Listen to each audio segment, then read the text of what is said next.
सर्वोत्तम अनुभव के लिए हम आपको हेडफोन का उपयोग करने की सलाह देते हैं। छप्पय नभादास कबीर। भगति विमुख जे धर्म सो सब अधर्म करी गाए। योग यज्ञ व्रत दान भजन बिनु तुच्छ दिखाए। नभादास द्वारा लिखा गया यह छप्पय भक्तमाला से संकलित है। नभादास ने अपने पहले छप्पय में कबीर जी के व्यक्तित्व और उनके गुणों का उल्लेख किया है।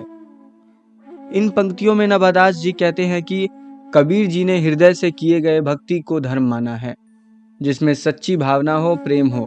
बाकी सभी अधर्म है, दिखावा है। उन्होंने योग यज्ञ व्रत दान और भजन आदि को तुच्छ माना है। कबीर जी के अनुसार ये भक्ति को नहीं, दिखावे को दिखाती है। इनमें भक्ति का भाव नहीं होता। हिंदू तुरक प्रमाण रमैनी सब दी साखी। पक्षपात नहीं बचन सब ही के हित की भाषी।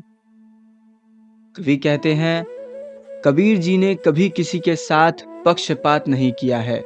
उनके वचन, उनकी भाषा जो है वह हमेशा सभी के हित में होती है, चाहे वह हिंदू हो या मुसलमान। इसका प्रमाण रमैनी और सबदी है, जो मेरी बातों का साक्ष्य सबूत है। आरूढ़ दशा है जगत पे मुख देखी नाही भनी। कबीर कानी राखी नहीं वर्णाश्रम षट दर्शनी। कवि कहते हैं कि कबीर ने कभी मुख देखी बात नहीं की है।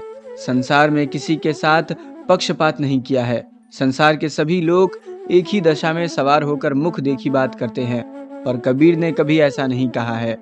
कबीर ने कभी सुनी सुनाई बातों पर विश्वास नहीं किया है।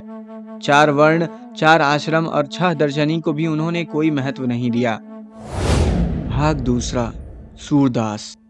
उक्ति चौज अनुप्रास वर्ण अस्तिथि अति भारी। वचन प्रीति निर्वही अर्थ अद्भुत तुकधारी। नभादास द्वारा लिखा गया यह छप्पय भक्तमाला से संकलित है।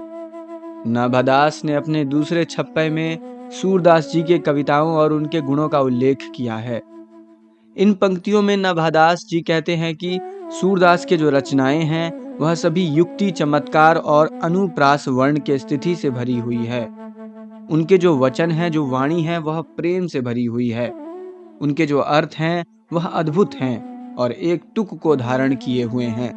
प्रतिबिंबित दिवी दृष्टि हृदय हरि लीला भासी। जन्म कर्म गुण रूप सब ही रसना पर कासी। इन पंक्तियों में नभादास जी कहते हैं कि सूरदास ने अपने दिव्य दृष्टि से अपने हृदय में हरि का एक प्रतिबिंब बनाया है और उनके लीला का वर्णन किया है। उन्होंने श्री कृष्ण के जन्म कर्म गुण और रूप का वर्णन अपने वचनों द्वारा अपने कविताओं के रूप में प्रकाशित किया है। विमल बुद्धि होता सुखी जो यह गुण श्रवण निधेर। सूर कवित सुनी कौन कवि जो नहीं शीर चालन करे। कवि कहते हैं जो भी सूरदास की रचनाओं को, उनके गुणों को अपने कानों से सुनता है, उनकी बुद्धि निर्मल हो जाती है। सूरदास की कविताओं को सुनकर कोई भी कभी उनकी बातों को गलत नहीं कह सकता। सभी उनकी कविताओं पर अपनी हामी भरते हैं और अपना सिर हाँ में हिलाते हैं।